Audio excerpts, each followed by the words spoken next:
दो महत्वपूर्ण चुनाव हैं।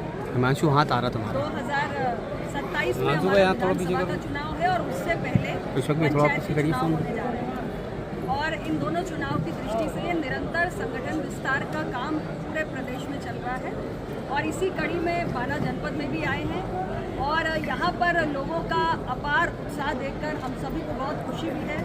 बड़ी संख्या में लोग संगठन से जुड़ भी रहे हैं और अपना दल को लेकर लोगों में बहुत उत्साह है और यहाँ बहुत ऊर्जा भी है। इस धरती से लगातार अपना दल को बहुत समर्थन भी मिला है और हमने यहाँ के आम जनता जो आज हमारे समर्थक आए हुए हैं उन सभी को यही अपील की है कि इस संगठन को और आगे बढ़ाना है। पंचायत चुनाव से लेकर विधानसभा चुनाव की दृष्टि से पार्टी को मजबूत करना है। बिहार चुनाव के बारे में मैं इतना ही कहना चाहूँगी कि हमारा एनडीए गठबंधन जो है पूरी मजबूती से यहाँ पर चुनाव लड़ रहा है और भारत सरकार के राज्य सरकार की तमाम जो विकास की परियोजनाएं हैं उनसे आज बिहार में एक बहुत बड़ा बदलाव आया है और बिहार की जनता का भरोसा एनडीए गठबंधन में कायम है और हमें पूरा भरोसा है कि आने वाले चुनाव में जो बिहार की जनता है वो एनडीए गठबंधन पर एक बार फिर अपने विश्वास की मोहर लगाएगी। लगातार फिर बीजेपी के साथ लड़ेंगे। देखिए, हम सभी हमारी पार्टी एक लंबे समय से एनडीए गठबंधन का एक अहम घटक है। 5 चुनाव, लोकसभा के चुनाव, 2 विधानसभा के चुनाव और हर पार्टी अपने संगठन को मजबूत करती है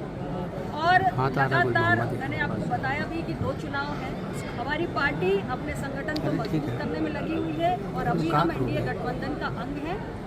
बीजेपी भी अपने संगठन को मजबूत करती है, निषाद पार्टी भी अपने संगठन को मजबूत करती है। जितने भी हमारे सहयोगी दल हैं सभी अपने अपने संगठन को मजबूत करते हैं और जब हमारे इस गठबंधन में शामिल हर पार्टी मजबूत होगी, हर पार्टी का संगठन मजबूत होगा तो इससे हमारे गठबंधन को ही मजबूती मिलेगी। तो फिलहाल हम अपने संगठन को मजबूत करने में लगे।